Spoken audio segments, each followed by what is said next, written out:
디모데전서 마지막 시간입니다. 예, 그래서 19번째 시간입니다. 일단 6장 1절부터 5절을 보는데요. 이제 이것만 보는 게 아니라 같은 주제를 다루고 있는 이제 다른 성경의 다른 책에 있는 구절들도 함께 살펴보도록 하겠습니다. 예, 그래서 오늘은 이제 그 디모데전서를 마치면서 이제 권위에 순종하는 문제에 관해서 저희가 좀 하나님의 말씀을 찾아보려고 합니다. 우리의 가장 큰 문제는 계속 말씀을 드리지만 하나님의 모든 말씀을 믿지 않는다는 것입니다. 하나님의 말씀을 믿긴 믿어요. 그런데 모든 말씀을 다 믿지는 않습니다. 우리가 믿고 싶은 부분만 믿어요. 그러니까 구원에 관한 말씀, 그다음에 기도 응답에 관한 말씀, 또 뭐 하늘나라에 관한 말씀, 또 뭐 상급, 보상에 관한 말씀, 위로, 평안에 관한 말씀, 이런 말씀들은 믿어요.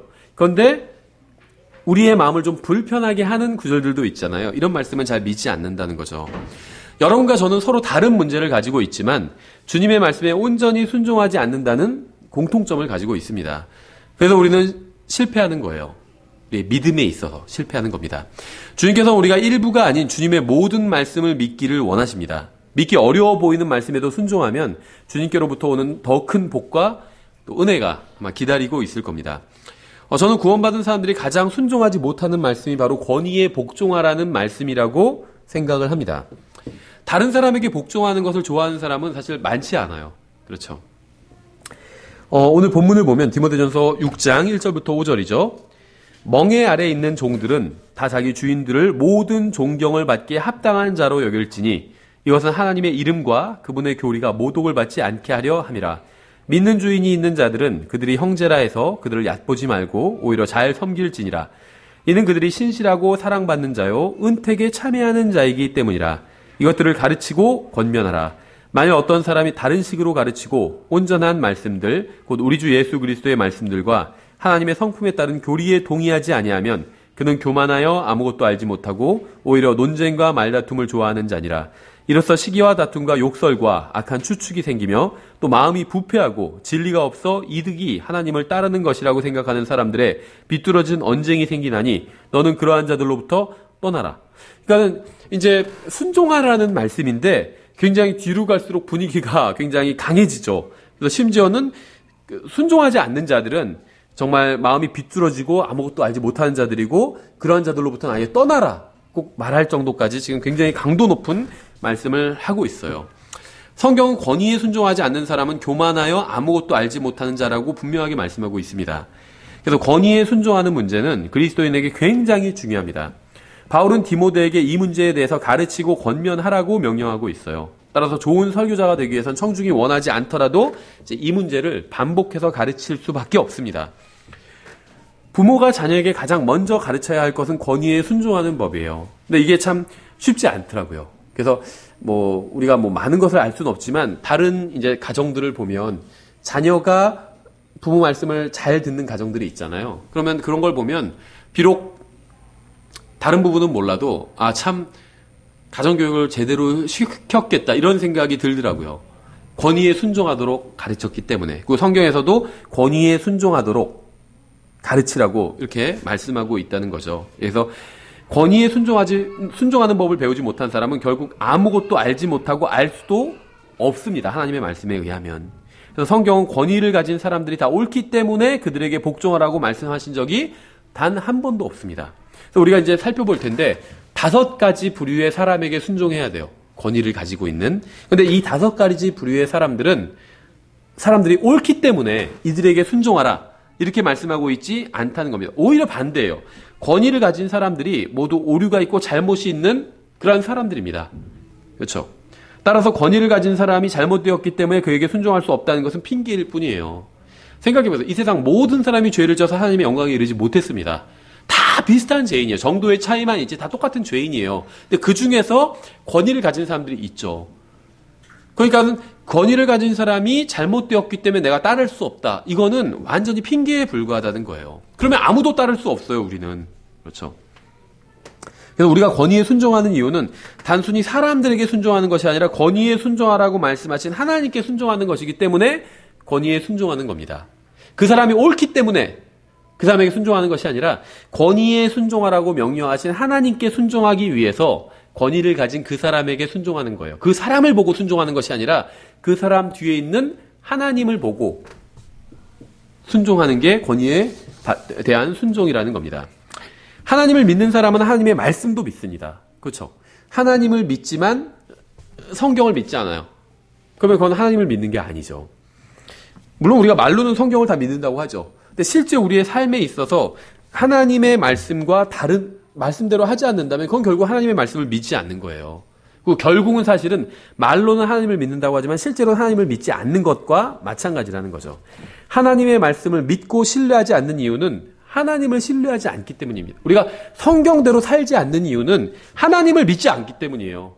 말로는 믿는다고 하지만 구원에 있어서는 믿지만 나머지 인생의 모든 문제에 있어서 하나님을 믿지 않기 때문에 하나님의 말씀대로 살지 않는 겁니다.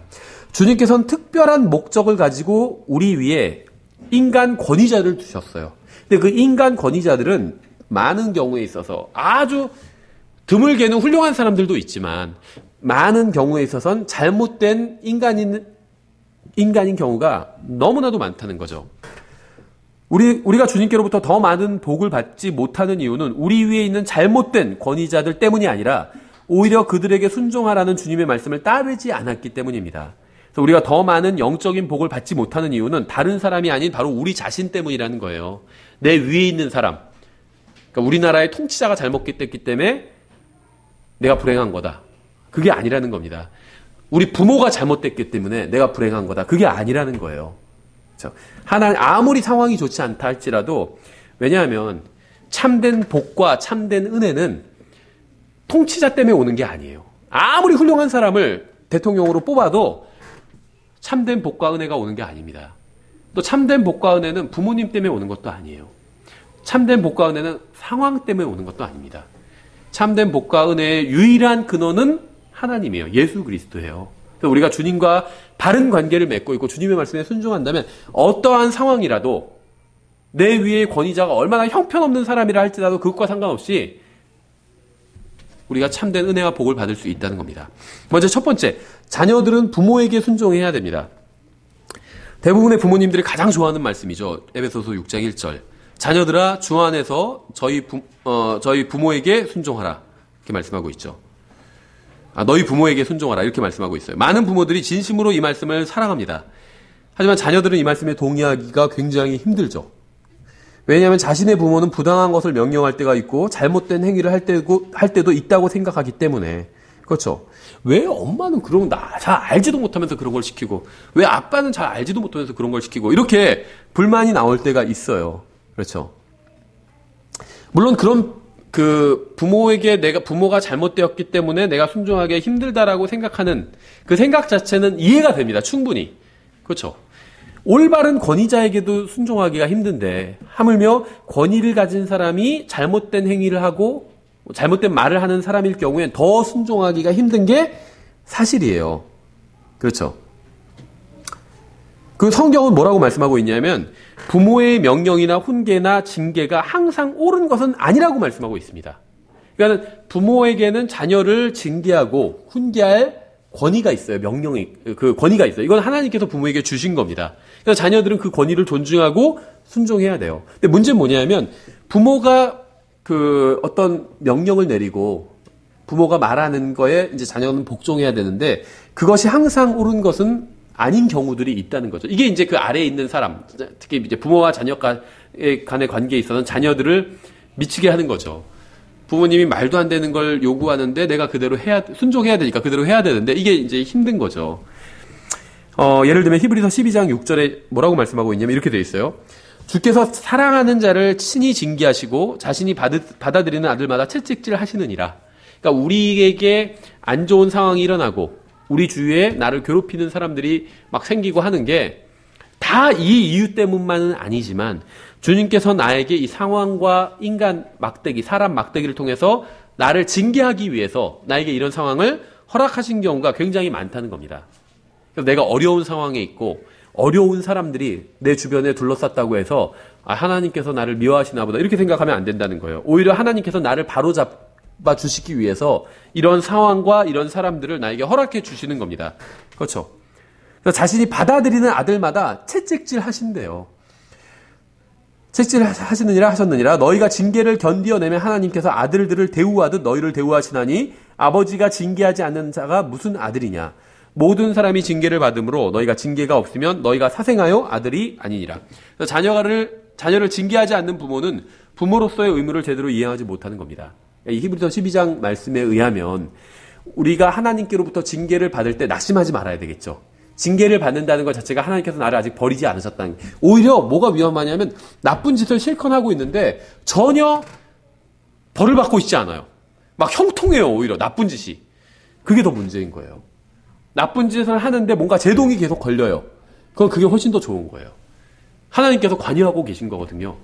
근데 나쁜 짓을 하는데 전혀 제동이 없어요. 그러면 하나님께서 정말 내버려 두신 거든지 아니면 하나님의 자녀가 아닌 경우들이 있다는 거죠. 내가 진실한 마음으로 예수님을 믿은 적이 없는 거예요.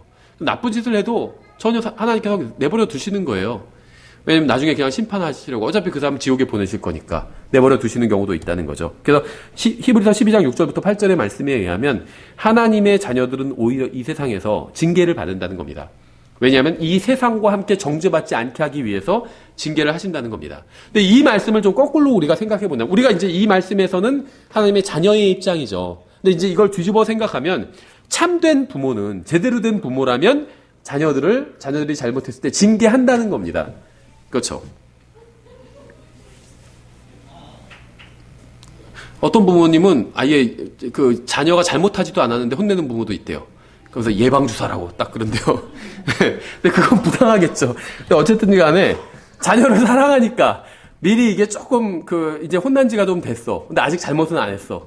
때가 돼서 한 번씩 혼낸대요, 그냥. 그래야지 정신 번쩍 차리고, 이제, 헛짓거리 안 한다고. 근데 어쨌거나, 제대로 된 부모는 자녀를 징계해야 됩니다. 그렇죠. 그것도 징계할 수 있는 시기가 있어요. 나중에 다 커서 20살, 30살 됐는데, 그땐 징계 못 하거든요. 때리려고 하면 딱 잡아요. 어쩌면 때려도 가만히 있어요. 그리고 웃어요. 아프지도 않다고 그러고. 그러니까 그땐 다 지난 거예요. 그래서, 이게 뭐 정해진 건 아니지만, 정말, 매를 때리는 건 초등학생 때까지인 것 같아요. 물론 그 이후에도 때릴 수도 있겠지만 의미가 크게 없는 것 같아요. 잘못하면 이게 매가 아니라 폭행이 돼버릴 수도 있고 이게 폭행과 매는 다르거든요. 자녀를 폭행하라 이런 말씀은 없거든요. 매를 대라고 했지만 그래서 특히 초등학교까지가 이제 매를 댈 수 있는 시기가 아닌가 싶어요. 근데 거꾸로 되죠. 그때는 작으니까 때리지 못하고 마음이 아파서 그러다가 애가 엇나가니까 나중에 다 큰 자식을 때리려고 하니까 이게 뭐 들어먹지를 않죠. 다 큰 자식은 때릴 수가 없어요. 특히 성인이 되면 때릴 수가 없어요. 징계할 수도 없고. 예, 그래서 그때 뭐 고소해야지 징계하는 차원이 아니겠죠. 예, 그래서 이 히브리서 12장 6절부터 8절의 말씀은 이제 우리가 부모에게 적용을 해본다면 자녀를 정말 사랑한다면 징계해야 됩니다. 반드시 징계해야 돼요. 근데 이제 그 다음 9절에 이런 말씀이 있어요. 또한 우리에게 있던 우리의 육체의 아버지들이 이제 하나님 아버지가 징계하시는 것에 대한 말씀이 앞에 있었는데 이제는 이제 육체의 아버지들, 아버지들을 얘기죠. 육체의 아버지들이 우리를 바로잡아도 우리가 그들을 공경하였거늘 하물며 영들의 아버지께 우리가 더욱 복종하고 이로써 살아야 하지 아니하겠느냐. 진실로 그들은 며칠 동안 여기 잘 보세요. 표현을 이제 아버지가 자녀들을 징계하시는데 그들은 며칠 동안 자기들이 기뻐하는 대로 우리를 징계하였거니와 그러니까는 바르게 말씀대로 진리대로 징계하는 것이 아니라 자기들이 기뻐하는 대로 징계한 거예요. 저도 예전에 부모님한테 맞을 때 그렇게 생각했던 적이 있거든요. 괜히 아버지가 화나니까 괜히 아버지 스트레스 풀라고 날 때리는 게 아닌가 이렇게 생각했던 적도 있어요. 자녀들 중에 그런 생각하는 사람들이 있어요. 이게 지금 그 얘기거든요. 며칠 동안 자기들이 기뻐하는 대로 우리를 징계하고, 감정대로. 그러니까 징계할 때는 사실에 근거해서 해야 되잖아요. 너 왜 이렇게 하지 말라고 했는데 왜 이렇게 했어? 왜 동생 때렸어? 왜 돈을 훔쳤어? 사실에 근거해서 징계를 해야 돼요. 그렇죠. 근데 이건 감정대로 한 거예요. 자기들이 기뻐하는 대로. 때리니까 이게 착착 달라붙는 맛이 있어가지고, 자기들이 기뻐하는 대로 때린 거예요. 우리를 징계하였거니와 그분께서는 우리의 유익을 위하시나니 이것은 우리가 자신의 거룩함에 참여하는 자가 되게 하려 하심이라. 이제 어떤 징계도 그 당시에는 기쁘게 보이지 아니하고 슬프게 보이나 그럼에도 불구하고 나중에는 그것으로 말미암아 단련된 자들에게 그것이 의의 화평의 열매를 맺느니라. 그러니까 정당한 징계, 제대로 된 징계는 열매를 맺게 된다. 이제 이런 말씀이죠. 그래서 성경은 분명하게 부모가 자기들이 기뻐하는 대로 자녀들을 징계하였어도 그들을 공경하라고 말씀하고 있어요. 그러니까 부모가 바르게 행할 때만 공경하라는 말씀이 아니라 잘못할 때도, 심지어 징계를 하는데 부모가 뭘 오해했어요. 아니면 부모가 어디 나갔어, 기분이 나쁜 일이 생겼어요. 직장에서 막 사장님한테 혼났다든지, 그래서 기분이 상당히 나빠요. 그래서 딱 자녀를 보자마자 화가 나가지고 징계를 했어요. 그럼 부당한 징계죠. 그래도 공경하라는 거예요. 이게 하나님 말씀이에요. 그렇죠. 주님께서는 이러한 사실을 모두 다 잘 아십니다. 부모들이 자녀들을 징계할 때 항상 정당하게 징계하는 것이 아니라는 사실을 하나님께서 아신다는 거예요. 그럼에도 불구하고 그런 부모에게도 순종하라고 하나님은 말씀하고 계시다는 거죠. 따라서 부모가 자기 기분에 따라서 징계했다고 해서 부모에게 순종할 필요가 없다고 생각하는 것은 결국 주님께 반항하는 것입니다. 그래서 부모가 위선자이기 때문에 부모에게 순종하지 못하겠다는 말은 핑계에 불과해요. 왠 줄 아세요? 우리는 어떤 면에 있어서 다 위선자예요. 위선자 아닌 사람이 있나요? 위선자가 아닌 사람이 있나요? 보이는 것과 실제가 다르다는 거잖아요. 그게 위선자잖아요. 우리는 다 보이는 것과 실제가 달라요. 그렇지 않나요? 아무리 선해 보이는 사람도 그 안엔 죄라는 죄의 본성이 들어가 있거든요. 다 위선자예요. 저는 하나님 앞에서는 다 위선자라고 생각해요. 그래서 누가 위선자기 때문에 나는 그 사람 말을 그 사람의 권위를 인정할 수 없다. 이 말 자체는 권위에 순종하지 않겠다는 거예요. 위선자 아닌 사람은 아무도 없기 때문에. 내가 그렇게 주장하잖아요. 그런데 그럼 다른 사람도 똑같은 주장을 해요. 내가 어떤 사람을 가리키면서 저 사람은 위선자이기 때문에 내가 저 사람의 권위에 순종할 수 없다 이렇게 얘기하면 다른 사람은 저를 가리키면서 당신은 위선자이기 때문에 내가 당신의 권위에 순종할 수 없습니다. 이렇게 되는 거예요. 그렇죠. 부모가 내가 생각하는 이상적인 부모가 아니기 때문에 순종하지 못하겠다는 말도 핑계에 불과합니다. 아무도 다른 사람이 생각하는 이상적인 모습으로 사는 사람은 없어요. 그렇죠. 내가 생각하는 이상적인 부모상, 이상적인 통치자상, 이상적인 목회자상 이런 건 있어요. 근데 그렇게 거기에 맞게 딱 부합하는 사람은 이 세상에 존재하지 않는다는 겁니다. 계속해서 히브리서 12장 12절 그러므로 늘어진 손과 연약한 무릎을 일으켜 세우고 너희 발을 위해 곧은 행로들을 만들지니 이것은 저는 것이 길에서 벗어나지 아니하고 고침을 받게 하려 함이라. 때로는 부모가 잘못된 징계를 할 수도 있습니다. 하지만 그렇다고 해서 낙심할 필요는 없다는 겁니다. 주님께서 모든 것을 아시고 주관하고 계세요. 그러니까 이건 자녀들이 잘 들어야 되겠죠. 부모가 잘못된 징계를 해도 크게 낙심할 필요는 없다는 거예요. 하나님께서 다 알고 계시기 때문에. 그러니까 결국 부모의 권위를 인정하는 것은 부모를 봐서가 아니라 하나님을 봐서 그렇다는 거죠. 하나님을 봐서. 주님께서 우리가 길에서 벗어나지 않고 고침을 받게 하기 위해서 그러한 일을 허락해 주신 것입니다. 그래서 비록 때로는 잘못된 징계를 할 때도 있지만 부모의 징계로 인해서 아이들은 주님 앞에서와 이 세상에서 바른 길을 걸어갈 수 있게 된다는 거예요. 저의 아버지가 저를 징계했던 방법이 다 옳았던 것은 아니지만 징계했던 일 자체는 하나님의 뜻을 행한 거였습니다. 아버지가 구원받지 않았었지만 제가 어렸을 때 저를 징계한 적이 있었거든요. 그것이 하나님의 뜻을 행한 일이었다는 거죠. 저는 아버지는 항상 정확하고 정당하게 저를 징계하진 않았어요. 저희 아버지는. 하지만 그러한 징계는 제가 바로 서는데 도움이 되었습니다. 분명히. 그래서 부모의 징계가 항상 올바르고 정당한 것은 아닙니다. 하지만 부모들은 자녀들이 더 큰 대가를 치르게 하지 않기 위해서 징계한다는 사실을 알아야 돼요. 그렇죠. 그래서 부모는 자신이 걸어온 잘못된 길로 가지 못하게 하기 위해서 자녀를 징계합니다. 하나님께서 사람에게 가장 먼저 순종하라고 주신 권위는 바로 부모의 권위예요. 태어나자마자 부모의 권위 아래로 들어가기 때문에. 그래서 부모가 때로는 잘못된 것을 행하고 말할 때가 있다 하더라도 부모에게 순종하는 것이 바로 자녀들을 향한 하나님의 뜻이라는 거죠. 이제 자녀들은 여기서 미성년자 자녀들을 말하는 거예요. 그렇죠? 이미 가정을 이루고 있는 자녀들을 말하는, 이제 가정을 이룬 성인이 된 자녀들도 부모는 공경해야 되지만 부모의 모르는 말에 순종해야 되는 것은 아니죠. 이미 가정을 내가 이루고 있어요. 내 부모님과도 따로 살고 있고. 근데 부모님이 너 교회 나가지 마 한다고 해서 교회 안 나가는 건 아니죠. 근데 이제 어린 자녀일 땐, 치일드린일 땐 경우가 다르겠죠. 그땐 부모에게 순종해야 돼요. 모든 것에 있어서. 근데 이제 이미 성인이 돼서 다른 가정을 이루고 있다면 모든 것에 있어서 부모에게 순종할 수가 없어요. 그렇죠. 엄마 나 이거 먹어도 돼? 안 해? 이렇게 할 필요가 없다는 거예요.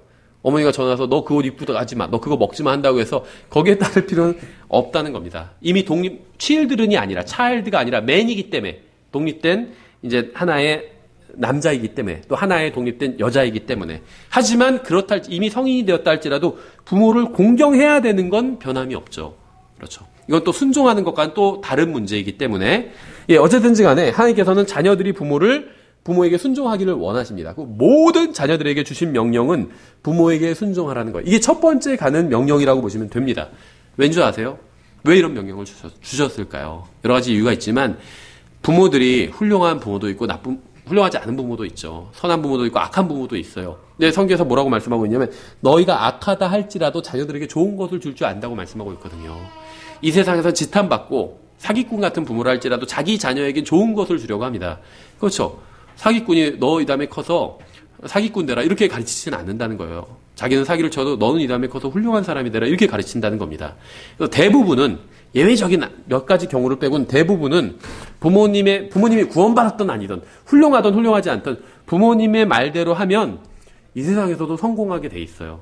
그 크게 잘못된 길을 걷지는 않게 된다는 거죠. 그래서 하나님께서는 부모에게 순종하라 이런 일반적인 명령을 모든 이제 사람들에게 주셨다는 겁니다. 두 번째는 아마 여기까지 내용을 들으신 분들은 어느 정도 부모님들은 만족하셨을 거예요. 근데 이제부터 좀 다른 내용이 나오죠. 두 번째 이제 아내는 남편에게 순종해야 돼요. 베드로전서 3장 1절이죠. 아내들아 이와 같이 너희도 너희 남편에게 복종하라. 이제 순종하라는 말은 오베이고 복종하라는 말은 아마 썸이실 겁니다. 그래서 이제 그 다른 말을 쓰고 있는데 단어를 바꿨는데 아마 대부분의 여자들이 이 말씀을 가장 끔찍한 구절이라고 생각할 겁니다. 뭐 이러한 말씀을 하신 주님을 이제 페미니스트 여성주의 운동하는 사람들은 여성을 혐오하는 성차별주의적인 그런 발언이라고 이렇게 생각할 수도 있겠죠. 하지만 성경처럼 여자의 권익을 대변해주는 책도 많지 않습니다. 또 주님처럼 여성을 위해 주시고 사랑하시는 분도 또 없어요. 주님은 남자들만이 아니라 모든 여자들을 위해서 십자가에 달려 죽으셨죠. 자기의 목숨을 내어놓으셨죠. 성경을 받아들인 문화권에서는 여성들의 안전과 권리가 보장되었습니다. 하지만 이슬람이나 힌두교처럼 성경을 거부하는 문화권에서는 여성의 권리는 고사하고 안전도 제대로 보장받지 못하는 경우가 허다하죠. 아내들아 이와 같이 너희도 너희 남편에게 복종하라 이렇게 말씀하고 있죠. 저도 이 말씀을 그대로 믿고 실행하기가 정말 굉장히 어렵다는 사실을 잘 알고 있습니다. 가끔 이제 상담을 해보면요. 남편에 대해서 이야기를 하는데, 물론 뭐 다 상담하시는 자매님이 본인에게 유리한 이야기만 주로 하겠죠. 근데 그런 걸 감안하고 들어도 정말 이건 도저히 용납할 수 없는 그런 남편들도 많이 있어요. 근데 그런 상황에서 남편에게 복종하라. 이 말씀에 순종한다는 게 이게 저도 굉장히 어렵다는 사실은 동의합니다. 동의해요. 근데 이 설교를 듣는 모든 자매님들은 남편이 잘못 행한 예를 어렵지 않게 들 수 있을 겁니다. 남편한테 순종할 수 없는 예를 10가지를 즉시 들을 수가 있을 거예요. 그렇죠? 성경은 아내들아 이와 같이 너희도 남편에게 복종하라. 이것은 누가 말씀에 순종하지 아니하여도 그들 또한 말없이 아내의 행실을 통해 얻고자 함이니. 성경은 하나님의 말씀을 믿고 그대로 사는 남편에게만 복종하라고 말씀하고 있지 않습니다. 말씀에 순종하지 않는 남편, 말씀을 믿지 않는 남편에게도 복종하라고 분명하게 말씀하고 있어요. 자매님들은 이것이 정당한 말씀 같아 보이지 않을 겁니다. 자매님들의 눈에는. 그렇죠. 말씀대로 제대로 사는 사람에게 순종하라고 해도 지금 할까 말까인데 말씀에 순종하지 않는 남편한테도 순종하라고 하니까 이게 말이 되냐 이렇게 생각이 될 수가 있어요. 왜 성경은 말씀에 순종하지 않는 남편에게도 복종하라고 말씀하고 있는 걸까요? 항상 말씀에 제대로 순종하는 남편은 이 세상에 존재하지 않기 때문이에요. 말씀에 순종하는 남편에게 순종하라. 예수님을 제대로 믿는 남편에게만 순종하라. 이렇게 하면요. 결국 아무에게도 순종하지 않아도 되는 거예요. 그런 남편은 없어요. 생각해보세요. 어디 있어요? 남자 여자를 막론하고 항상 예수님의 말씀대로 사는 사람이 있나요? 없어요. 그런 사람은 없습니다. 그렇죠. 그래서 항상 말씀대로 사는 사람에게 순종하라. 이런 말씀 자체가 없다는 겁니다. 그래서 말씀에 순종하지 아니하여도 이건 구원받았든 구원받지 못했든 상관이 없어요. 구원받지 못한 사람은 말씀에 순종하지 않죠. 구원받은 사람도 말씀에 순종할 때보다요. 말씀에 순종하지 않을 때가 훨씬 더 많이 있어요. 근데 그렇다 할지라도 순종하라는 겁니다. 그렇죠. 완벽한 부모는 없어요. 그렇죠. 그래서 앞에서 우리가 살펴봤죠. 부모가 완벽하기 때문에 부모에게 복종하고 순종하라는 게 아니에요. 부모가 완벽하지 않아도 순종해야 됩니다. 맞죠? 만약에 완벽한 부모에게만 순종하라 이렇게 하면요, 우리 아이들이 아무도 부모에게 순종 안 해도 돼요. 완벽한 부모가 없기 때문에. 그렇죠? 그래서 완벽하진 부모가 없고 완벽하지 않은 부모에게 순종해야 됩니다. 여기 부모님들 다 동의하실 수 있을 거예요. 똑같아요, 논리적으로는. 완벽한 남편은 없습니다. 그래서 완벽하지 않은 남편에게도 순종해야 된다는 거예요. 똑같이, 논리가 똑같다는 거죠. 완벽하지 않고 때로는 잘못된 일을 하는 부모에게도 순종해야 하는 것처럼 완벽하지 않고 때로는 잘못된 일을 하는 남편에게도 순종해야 합니다. 2절에 두려움이 동반된 너희의 정숙한 행실을 그들이 눈여겨보느니라. 그러니까 결국 하나님의 말씀대로 살지 않는 남편에게도 순종한다면 그 남편들이 그러한 행위를 보고, 아름다운 행위를 보고 주님께로 돌아올 수 있게 된다, 이 말씀이에요. 잘못된 남편이라도 자신에게 복종하는 아내를 통해서 바로잡히고 주님께로 나올 수 있습니다. 성경은 이러한 진리에 대해서 구체적인 예를 제시하고 있어요. 바로 사라의 예죠. 그렇죠. 근데 이제 이런 얘기를 가르치고 하면, 저희가 이제 신학원을 또 하고 있는데, 신학원에서 굉장히 실행적인 두 과목을 반드시 할 게 있거든요. 지금은 이제 어떤 교리적인 기초들을 쌓고 있는데, 신학원에서 이제 학기가 진행되면 이제 실행적인 두 가지를 할 텐데, 하나는 가정과 결혼 문제예요. 그래서 이게 교리적으로 굉장히 민감한 건 아닐지라도 실행적인 면에서는 굉장히 중요합니다. 왜냐하면 교회가 깨지는 게 교리 때문에 깨지지 않아요. 가정 때문에 깨져요. 가정 때문에. 그러니까 성도들의 가정, 다음에 목회자의 가정. 그래서 실제로 독립침례 교회에서도 이제 제가 이름은 말하지 않지만 꽤 유명한 목사님이에요. 미국 우리나라 목사님 말고 영어권 목사님인데 남편이 바람났어요. 보험하는 여자랑. 그래가지고 교회 목회자인데 교회 버리고 가버렸어요, 어디로. 하루아침에 목사님 없어진 거예요. 그것도 보험하는 아줌마랑 바람나서. 그 부인, 사모님만 덩그러니 남아버린 거예요, 자매님만. 킹제임스 성경 가르치고 그분이 번역한 책도 있어요. 심지어. 킹제임스 성경 진역에도 나오고. 얼마나 어이없는 일이에요. 교회가 망가져버리는 거. 감사하게도 그 교회는 망가지거나 흩어지진 않았어요. 성도들이 그대로 남아있다고 알고 있습니다. 어처구니 없는 일이 일어났고 엄청난 교회의 공격이 더해진 거죠. 목회자의 가정이 바로 서지 못함을 통해서 교회 자체에 큰 위기가 생긴 거잖아요. 그렇죠? 그래서 교회의 위기는 이런 가정적인 문제로 인해서 생기게 된다는 겁니다. 그래서 굉장히 이게 중요해요. 그래서 신학원에서도 이걸 반드시 가정 문제를 가르쳐야 되고, 두 번째는 이제 돈 문제를 가르쳐야 돼요. 그래서 저희가 이제 이번 학기 끝나고 계절 학기 기간에 이 돈 문제에 관해서 이야기를 하려고 네 번에 걸쳐서 이제 성경 공부를 해보려고 합니다. 어쨌든지 간에 이 가정 문제, 돈 문제가 굉장히 중요한데, 이 가정 문제가 굉장히 중요해요. 근데 지금 계속 제가 강조하는 게 남편한테 순종해야 된다 이렇게 가르치고, 결혼하신 자매님들은 겉으로는 표현을 안 해도 굉장히 이제 반발이 일어날 거예요. 이건 말도 안 된다. 무슨 차라리 비현실적이다. 차라리 그룹, 스랍 이런 게 훨씬 더 현실로 다가오겠다. 이렇게 느껴질 수 있을 거예요. 이런 얘기보다는. 그런데 사실은 이게 지금 결혼한 사람도 이런 부분에 대해서 하나님 말씀 공부해야 되지만, 결혼하지 않은 학생들도 공부를 해야 돼요.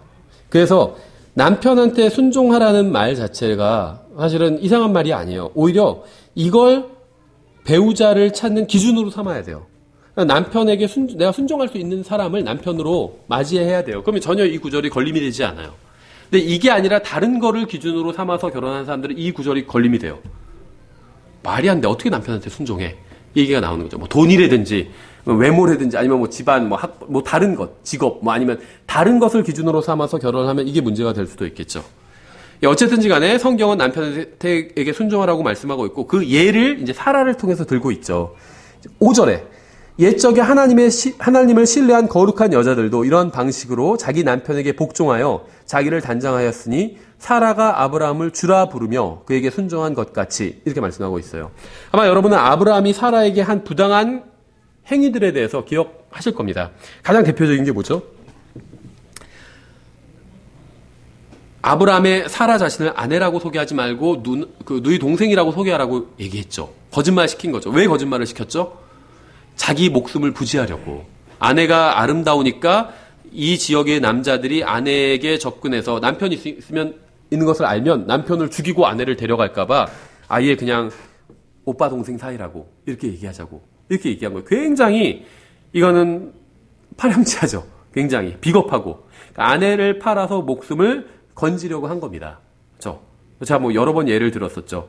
골목을 가고 있는데 저기 으슥한 곳에서 깡패들이 나타났어요. 아내한테 딱 여보가 가서 시간을 벌어. 내가 경찰에 신고할게. 그 아내를 딱 보내고 자기는 반대편으로 막 뛰어서 도망가는 거나 마찬가지로 아브라함이 지금 그런 짓을 하고 있는 거예요. 아마 여러분의 남편이 아무리 형편없다 해도 이 정도는 아닐 겁니다. 그렇죠? 아브라함이 훨씬 더 형편없는 짓을 했어요. 아브라함과 함께 사는 사라가 항상 편안한 삶을 살았던 것은 결코 아닙니다. 왠 줄 아세요? 이게 현대적인 관점으로 보면요. 답이 없어요. 아브라함은 정말. 왜냐하면 아브라함은 어디로 가는지도 알지 못한 채 살던 곳을 떠나서 가족과 또 조카까지 데리고 방랑을 시작했죠. 여러분 남편이 그런다고 생각해 보세요. 집을 갑자기 다 팔자고 그래요. 그래서 왜? 그러니까는 약속의 땅으로 가기 위해서. 딱 이래요. 그리고 그 자동차, 봉고차 하나 구입해서 가족들 다 싣고 거기에다가 막 조카까지 막 데리고 와요. 열불나 죽겠는데 쟤네 왜 데리고 가니까 쟤네도 같이 가야 된다고 데리고 와요. 그러면 아내 입장에서 이것처럼 괴로운 일이 또 없을 겁니다. 그렇죠? 표현이 뭐 괜찮은 표현인지 모르겠지만 무슨 남편 이게 또라이인가 막 이런 생각이 들 수도 있겠죠. 남편이 약속의 땅을 찾아간다고 하면서 안정된 집을 팔아서 정처 없이 여행을 하자고 하면 과연 어떤 여자가 좋다고 따라가겠어요? 말이 안 되죠. 근데 아브라함이 이것만 한 게 아니에요. 이삭을 제물로 바치려던 사건도 사라의 입장에서는 정말 끔찍한 경험일 겁니다. 생각해보세요. 어느 날 아브라함이 하나뿐인 아들인 이삭을 데리러 가서 죽이려고 했던 거예요. 그렇죠. 여보 잠깐 나 밖에 좀 다녀올게 하니까 어디 가시는데요? 그러니까 주님께 제사를 드리러 갔다 오려고. 무엇을 제물로 드리실 거예요? 왜 양은 안 갖고 가세요? 그러니까 그게 아니라 그냥 사랑하는 우리 아들을 죽여서 제물로 드리려고. 남편이 이런다고 생각해 보세요. 아내 입장에선 순종할 수가 있을까요? 지금 제가 몇 가지만 예를 들었죠. 우리가 그냥 성경으로 보면 아브라함은 믿음의 아버지고 대단해 보이지만 이 아내 입장에서 보면 이건 정말 속 터질 일이에요. 이거보다 더 답답한 남편이 없어요. 그렇죠? 여러분이 이런 남자의 아내라면 과연 기쁘게 남편에게 순종할 수는 없을 겁니다. 저는 아브라함을 무시하지 않습니다.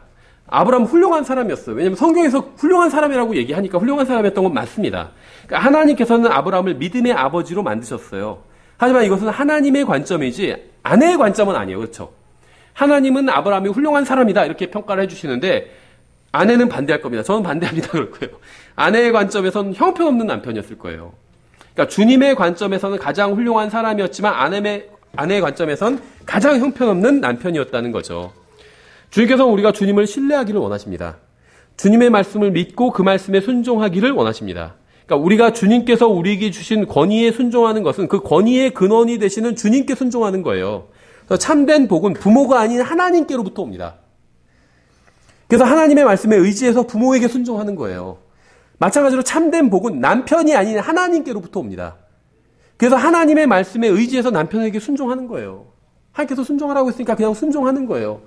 복은 하나님의 말씀에 의지해서 순종하면 그 복이 하나님께로부터 오게 된다. 남편한테 오는 게 아니에요. 남편한테 올 것도 없어요. 잘 아시잖아요. 남편한테로부터 복이 오는 게 아니라 하나님께로부터 온다는 거죠. 남편에게 순종하는 것은 단순히 남편에게 순종하는 것이 아니라 남편에게 순종하라고 명령하신 하나님께 순종하는 겁니다. 그래서 남편에게 순종하지 않는 것은 남편에게 순종하지 않는 것이 아니라 그렇게 명령하신 하나님께 순종하지 않는 거예요. 아브라함의 경우를 생각해 보세요. 그래도 내 남편보단 나은데 천만의 말씀이요. 여러분의 남편이 얼마나 못난 사람이건 상관없이 현대적인 관점에서 보면 아브라함보다 다 나아요.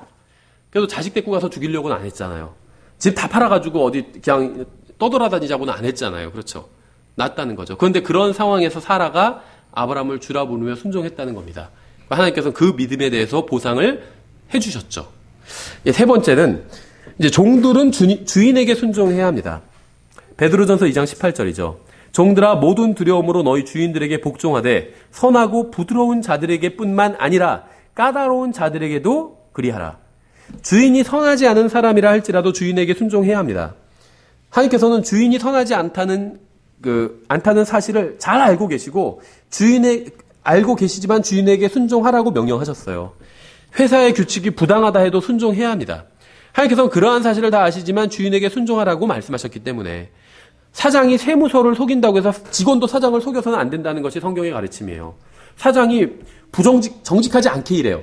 어차피 우리 사장 다 사기꾼이야. 그러니까 내가 조금 삥땅 치고 사기를 쳐도 상관없어. 사장도 그런데 뭐 이렇게 하지 말라는 거예요. 사장이 불이하게 해도 나는 정직하게 하라는 겁니다. 그게 하나님의 명령이라는 거예요.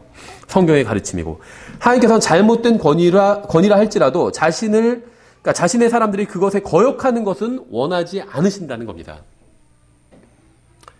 19절, 사람이 부당한 일을 당하고도 하나님을 의식함으로 고통을 견디면 이것은 감사할 일이나 너희가 너희 잘못으로 인하여 매를 맞고 참으면 그것이 무슨 영광이냐.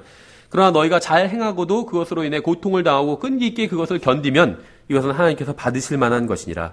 여러분은 제대로 일을 처리하고도 비난받거나 불이익을 당할 수도 있습니다. 제대로 일하지 않고 아첨이나 하던 사람은 승진하는데 열심히 일한 여러분은 승진하지 못하고 오히려 좌천당할 수도 있어요. 그래도 낙심하지 말고 가장 열심히 일하는 직원이 되어야 된다는 겁니다. 내가 열심히 일했는데 나를 좌천시켜? 그래, 나 두고 봐라. 나도 대충 하면서 그냥 아첨이나 하고 그렇게 해야겠다. 이렇게 마음먹지 말라는 거예요. 그것이 바로 하나님께서 원하시는 것이고 주님께서 받으실 만한 태도이기 때문에. 참된 복은 주인이나 사장이 아닌 하나님께로부터 옵니다. 여러분은 신실하지 못한 주인에게도 하나님을 믿고 신실하게 대해야 돼요. 그 주인 때문이 아니에요. 하나님 때문에 신실하게 대해야 된다는 거예요. 하나님께서는 단 한 번도 완벽한 상황이 행복을 가져온다고 말씀하신 적이 없어요. 우리는 상황이 완벽하면 행복할 거라고 생각하잖아요. 남편이 돈 많이 벌어오고, 그래도 내 집도 마련하고, 자녀들도 공부 잘해가지고 좋은 대학도 가고, 이러면 행복할 거라고 생각해요. 완벽한 상황이 되면. 근데 성경은 그렇게 말씀하신 적이 없어요. 참된 행복과 기쁨과 참된 만족은 항상 하나님께로부터 와요. 완벽한 상황이나 완벽한 남편이나 완벽한 자식이나 완벽한 부모로부터 오는 것이 아니라 주님의 말씀에 순종할 때만 참된 기쁨과 평안을 누릴 수 있습니다. 네 번째, 부모에게 순종해야 되고 남편에게 순종해야 되고 이제 사장님한테, 주인에게 순종해야 되죠. 네 번째, 국민은 정부에 순종해야 합니다. 베드로전서 2장 13절이죠. 주를 위해 사람의 모든 규칙에 복종하되 왕에게는 최고 권위자에게 하듯하고, 이렇게 말씀하고 있어요. 이 독립침례교회 성도들 중에는 사람에게 순종해서는 안 된다고 생각하는 사람들이 있습니다. 그렇지 않아요. 14절에 총독들에게는 악을 행하는 자를 징벌하고 잘 행하는 자를 칭찬하기 위해 그가 보낸 자들에게 하듯하라. 이렇게 말씀하고 있죠. 그러니까 군주나 통치자가 신실한 그리스도인이라면 더할 나위 없이 좋겠죠. 베드로 전서를 기록한 베드로는 사악한 정부로 인해서 하나님의 말씀을 전한다는 이유로 투옥되기도 했습니다. 지금 위에 있는 권세에 순종하라, 이 말씀이 베드로 전서랑 그 다음에는 로마서 13장에 있죠. 그런데 공교롭게도 이 베드로 전서, 로마서, 물론 저자는 하나님입니다. 하지만 기록자는 베드로와 사도 바울이죠. 근데 이 둘은 위에 있는 권세에게 순종하라고 권면을 하고 있는데 둘 다 위에 있는 권세자에 의해서 투옥이 된 사람들이란 거예요. 나중에 둘 다 사형을 당했고, 그렇죠. 그러니까 둘 다 그것도 투옥된 게 나쁜 짓 하다가 투옥된 게 아니죠. 복음 전하고 하나님 말씀 전하다가 둘 다 똑같은 이유로 투옥당했어요. 사악한 권세자에 의해서. 그리고 결국은 그 사악한 권세자에 의해서 둘 다 사형을 당했습니다. 근데 둘 다 똑같은 권면을 하죠. 위에 있는 권세에 순종하라. 이렇게 권면하고 있죠. 우리는 그리스도인으로서의 간증을 지키기 위해서 국가의 법을 지키고 위에 있는 권세에 순종해야 됩니다. 물론 이제 이게 지금이 어떤 왕정 시대는 아니죠. 이게 좀 달라요. 왕이 명령하는 이게 우리 군주제 국가라면 왕의 명령에 순종해야 됩니다. 물론 지금 완전히 그런 군주제 국가는 없죠. 거의 뭐 아프리카나 이런 데 몇몇 국가 빼고는 거의 없죠.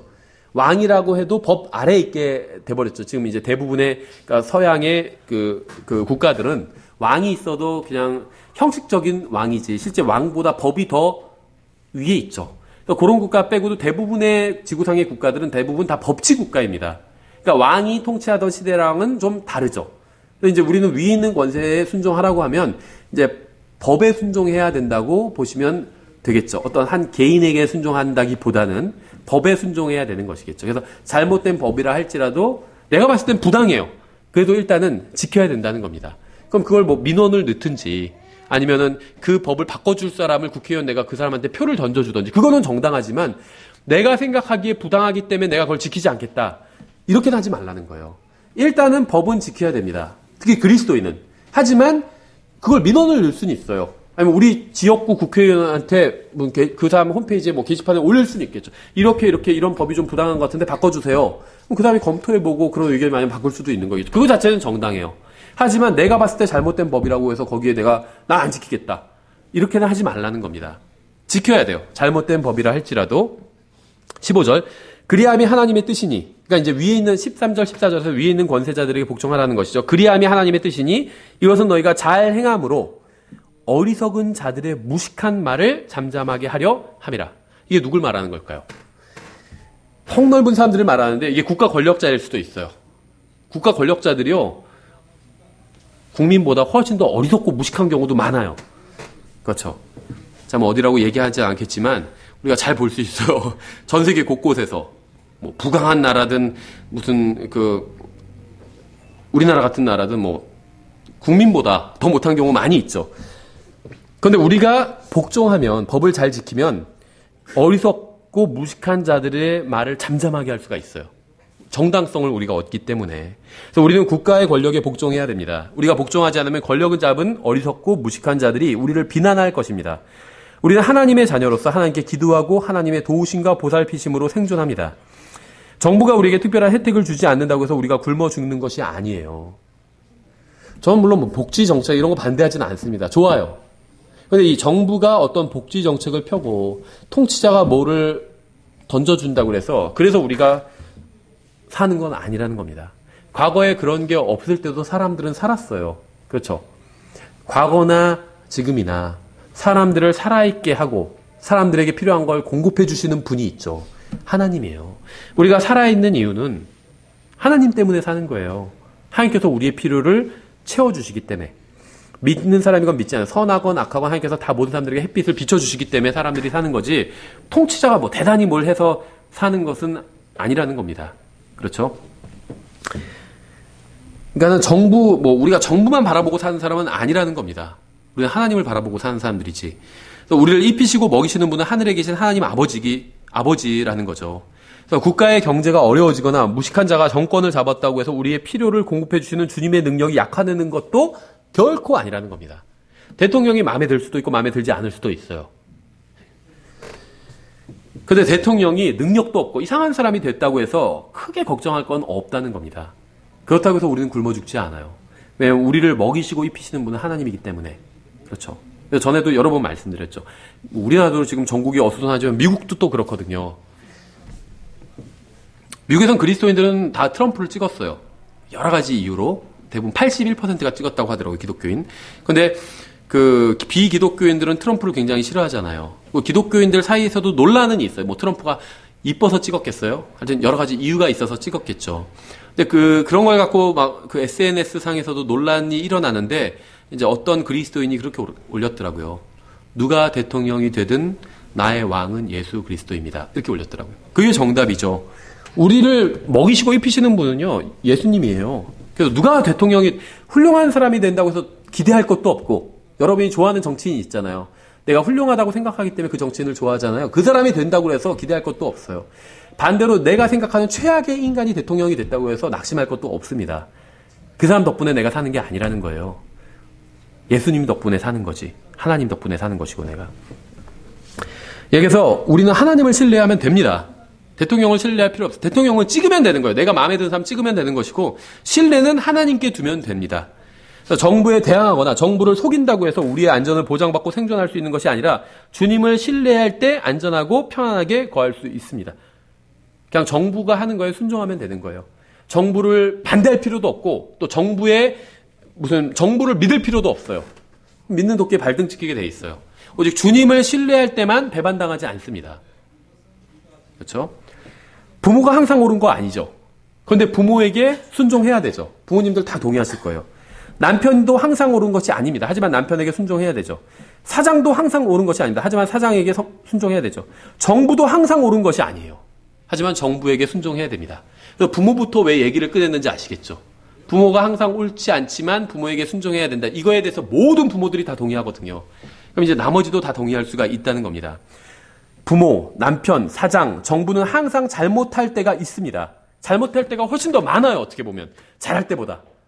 그렇죠. 우리 부모 입장에서 내가 뭘 그렇게 잘못했는데 이렇게 생각할 수 있어도 자녀들 입장에선요. 부모님이 잘할 때보단 잘못할 때가 훨씬 더 많아요. 아내 입장에서 남편이 잘할 때보다 잘못할 때 훨씬 많고, 직원 입장에서 사장이 잘할 때보다 잘못할 때 훨씬 많고, 국민 입장에서 정부가 잘할 때보다 잘못할 때 훨씬 많습니다. 그래도 순종해야 됩니다. 주님께서는 이들에게 순종하라고 명령하셨어요. 따라서 우리는 이들이 아닌 주님을 보고 이들에게 순종해야 됩니다. 이 세상에는 죄를 짓지 않고 의로운 행위만을 하는 사람은 아무도 없어요. 하지만 주님께서 누군가에게 순종하라고 하셨다면 우리는 이유를 막론하고 순종해야 합니다. 이게 믿음이에요. 권위를 가진 자가 잘못했다고 해서 순종하지 않으면 결국 하나님께 순종하지 않는 겁니다. 이것이 주님께서 만드신 법칙이에요. 잘못된 사람에게는 순종하면 안 된다면 모든 사람은 누구에게도 순종하지 못하게 된다는 거죠. 히브리서 13장 12절에 그러므로 예수님께서도 친히 자신의 피로 백성을 거룩히 구별하시려고 성문 밖에서 고난을 당하셨느니라 이렇게 말씀하고 있어요. 예수님 주위에 있던 바리새인들과 사두개인들과 로마의 통치자들과 유다는 모두 잘못된 사람들이었지만 주님께서는 아버지의 뜻대로 사시는 것을 예수님이 아버지의 뜻대로 사시는 것을 막을 수 없었습니다. 예수님의 환경 한번 생각해 보세요. 유대 종교 지도자들이 3년 반 동안 예수님을 주목하고 있었죠. 조금이라도 어떤 꼬투리 잡아서 죽이려고 했었죠. 유다는 근데 나중에 알고 마귀였잖아요. 그렇죠. 예수님 옆에 완전 마귀가 와서 있었던 거예요. 로마 통치자들 마찬가지고 예수님에 대해서 적대적이었죠. 그러니까 예수님의 환경은 최악이었어요. 그런데 그렇다 할지라도 예수님이 하나님의 아버지의 뜻대로 사는 것에는 결코 방해가 되지 않았다는 거죠. 그렇죠. 누군가 주님께 잘못 행한다고 해서 주님께서 바르게 사실 수 없었던 것은 결코 아니라는 겁니다. 주님은 주위에 누가 있건 상관없이 통치자들이 얼마나 잘못되었건 상관없이 하나님 아버지의 뜻대로 행하시며 바르게 사셨어요. 아무도 원망하지 않고. 13절 그런즉 우리가 그분의 치욕을 짊어지고 진영 밖에 계신 그분께로 나아가자. 주님께서 그러셨던 것처럼 우리 주위에 있는 모든 사람들이 잘못되었다 할지라도 우리는 주님의 뜻대로 바르게 행하고 바르게 살고 바르게 주님을 따라가야 됩니다. 그렇게 할 수 있어요. 내 주위에 있는 모든 사람들이 다 잘못됐다 할지라도 내가 바르게 살 수 있다는 거예요. 남편 때문에, 부모 때문에, 아이 때문에, 사장님 때문에, 대통령 때문에 내가 바르게 살 수 없다는 건 핑계라는 겁니다. 14절 여기에서는 우리에게 영구한 도시가 없고 우리가 다가오는 도시를 찾나니 그러므로 우리가 그분으로 말미암아 계속해서 찬양의 희생을 하나님께 드리자. 그것은 곧 그분의 이름에 감사를 드리는 우리의 입술의 열매니라. 오직 선을 행하는 것과 나누어 주는 것을 잊지 말라. 하나님께서는 이 같은 희생을 매우 기뻐하시느니라. 우린 자유로운 국가에 살고 있습니다. 아무도 우리가 무엇을 하라거나 무엇을 믿으라고 강요하지 않습니다. 교회 다니거나 예수님을 믿는다고 해서 불이익을 당하는 것도 아니에요. 하지만 우리는 희생적인 삶을 살아야 됩니다. 왜냐하면 우리가 따르는 주 예수 그리스도께서도 희생적인 삶을 사셨기 때문에 주님께서는 우리가 주님을 위해서 희생하기를 원하십니다. 때로는 부모에게 순종하기 위해서는 자신을 희생해야 하는 경우가 있어요. 그렇죠. 부모에게. 또 때로는 남편에게 순종하기 위해서도 희생을 치러야 하는 경우가 있습니다. 저는 우리 킹제임스 성경 진영에서 자주 망각하는 게 있다고 생각해요. 그게 뭐냐면 바로 기독교의 본질이라고 생각해요. 기독교의 본질은요, 사랑과 희생이에요. 사랑과 희생. 킹제임스 성경 진영에서 이런 말 하면 이상한 사람 취급하는데 사랑과 희생이에요. 예수님께서 우리를 사랑하시고 희생하셨죠. 그래서 우리가 구원받을 수 있어요. 아무리 예수님께서 대단한 일을 하셨다 할지라도 우리를 사랑하지 않으시고 우리를 위해서 자신을 희생하지 않으셨다면 다 소용없어요. 하늘나라 아무리 좋게 만들어봤자 뭐예요. 우리를 위해서 사랑하셔서 우리를 위해서 자신을 희생하지 않으셨다면 우리가 구원받을 수가 없는데. 그러니까 기독교의 가장 근본을 이루는 진리는 사랑과 희생이에요. 그렇죠. 킹제임스 성경이 아니라. 전 킹제임스 성경을 믿습니다. 기독교의 가장 근본을 이루는 게 킹제임스 성경은 아니라는 거죠. 킹제임스 성경이 전 유일하게 오류가 없는 하나님의 말씀이라고 믿지만 기독교의 근본 정신은 사랑과 희생이라는 겁니다. 그렇죠. 그래서 주님께서는 이것을 우리가 권위를 가진 사람들에게 순종하기가 쉽지 않아요. 그래서 사랑과 희생이 필요한 거예요. 주님을 향한 사랑과 희생이 필요합니다. 부모에게 순종하고 남편에게 순종할 때 특히 희생이 없으면 순종 못해요. 또 사장에게 순종하고 사장님한테 순종하고 국가에게 순종하고 그렇죠. 희생이 필요하다는 거죠.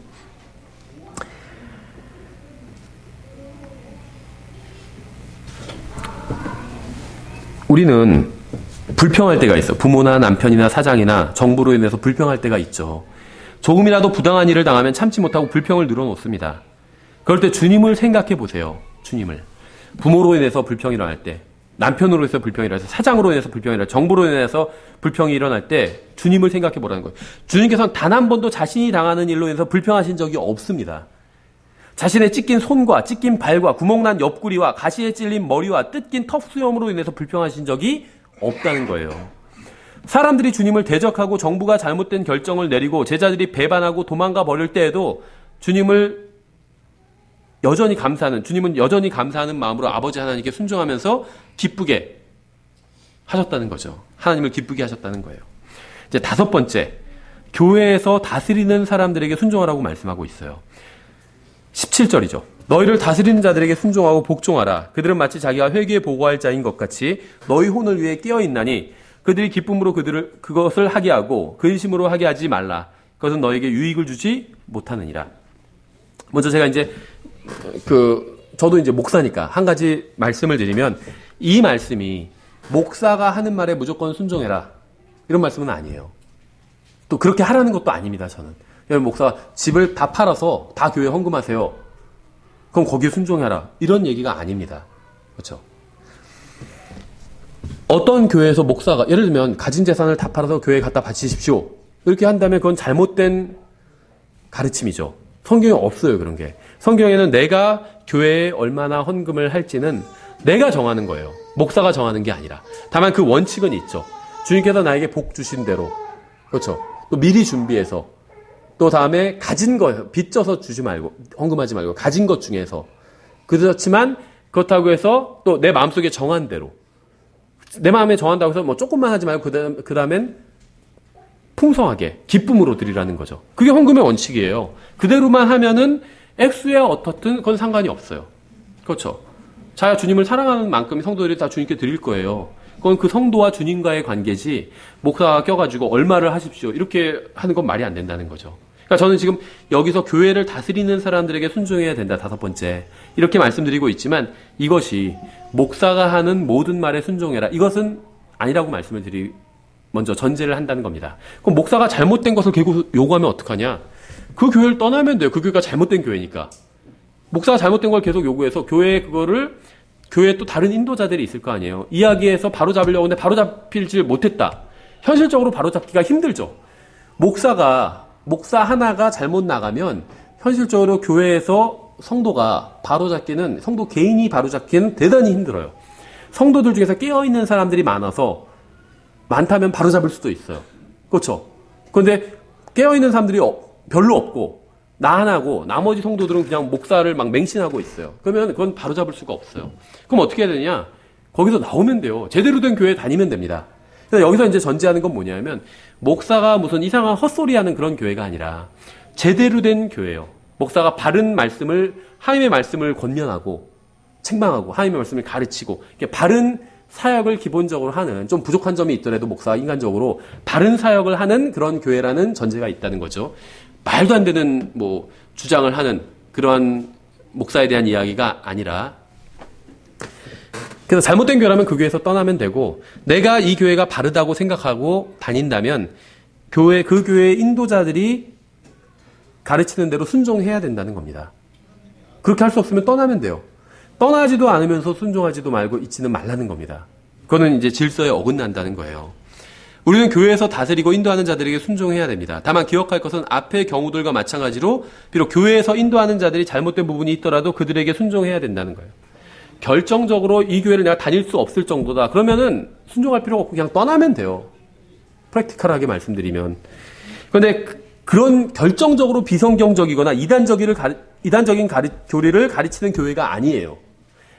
바른 교회 어느 정도는. 그렇다면 교회의 인도자들이 좀 부족하다 할지라도 거기에 순종하라는 겁니다.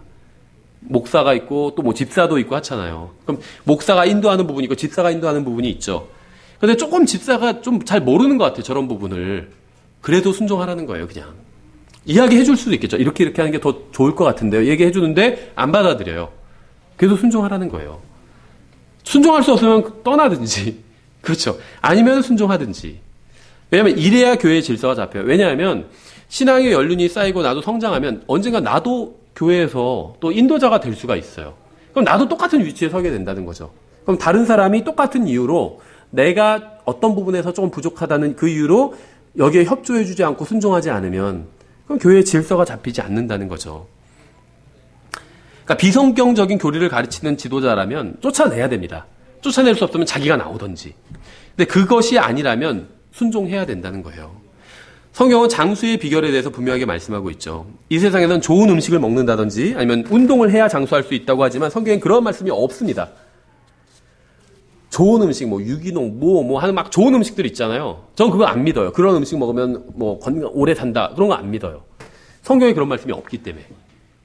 그렇죠. 운동해야 된다. 그것도 안 믿어요. 적당한 건 필요하겠지만 운동해서 운동만으로 장수할 수 있게 되는 건 절대 아니라고 생각합니다. 그럼 뭐라고 말씀하고 있냐? 에베소서 6장 1절부터 3절에 있죠. 자녀들아 주 안에서 너희 부모에게 순종하라. 이것이 옳으니라. 내 아버지와 어머니를 공경하라. 그것은 약속 있는 첫째 명령이니 이것은 내가 잘 되고 땅에서 장수하게 하려 함이라. 이게 구약 성경에도 있지만 신약 성경 그대로 인용하고 있어요. 그래서 부모를 공경하면 장수한대요. 여러 가지 또 요인이 있겠죠. 그 돌발 요소들이 있겠지만 이게 이제 기본적인 원칙입니다. 하나님의. 부모를 공경하지만 어떠한 죄로 인해서 장수하지 못할 수도 있어요. 그렇죠. 하지만 기본적인 하나님의 원칙은 부모를 공경하면 장수할 수 있게 해준다는 거예요. 성경대로 살면 장수하게 해주겠다. 이렇게 말씀되어 있지 않죠. 부모를 공경하면 장수하게 해주신다는 거예요. 하나님의 말씀에 순종해서 이 권위에 대해서 순종하면 장수하게 해주신다는 거예요. 좀 더 이제 우리가 적용해서 본다면. 자, 하나님의 말씀에 의하면 사람이 장수할 수 있는 유일한 방법은 부모를 공경하는 겁니다. 제가 이 세상에서 오래 살 수 있는 비결은 아버지와 어머니를 공경하는 거예요. 성경에 의하면 여러분이 아무리 좋은 음식이나 약을 먹고 좋다는 운동을 해도 부모를 공경하지 않으면 결코 장수하지 못할 것입니다. 성경 기록된 그대로잖아. 우리는 아닌 것 같은데 이렇게 생각될 수 있죠.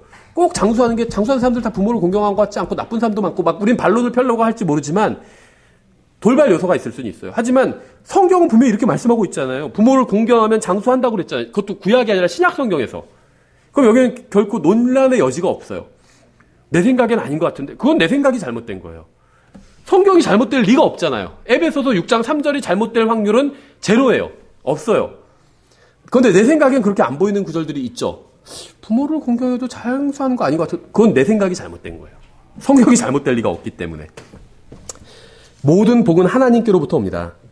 하나님의 말씀에 순종하는 것은 어리석은 것이 아니라 가장 현명한 거예요. 남편에게 순종하는 것은 어리석은 게 아니에요. 가장 현명한 겁니다. 부모에게 순종하는 건 어리석은 게 아니에요. 가장 현명한 거예요. 주님께서는 부모와 남편과 사장과 정부와 교회의 인도자에게 순종하라고 하셨습니다. 이들에게 순종하는 것은 주님께 순종하는 것이고 이들에게 거역하는 것은 주님께 거역하는 거예요. 하나님께서는 우리의 부모와 남편과 사장과 정부와 인도자들이 항상 옳지는 않다는 사실을 너무나도 잘 알고 계십니다. 하지만 그러한 사실이 우리가 그들에게 순종하지 않아도 되는 이유는 결코 될 수 없다는 겁니다.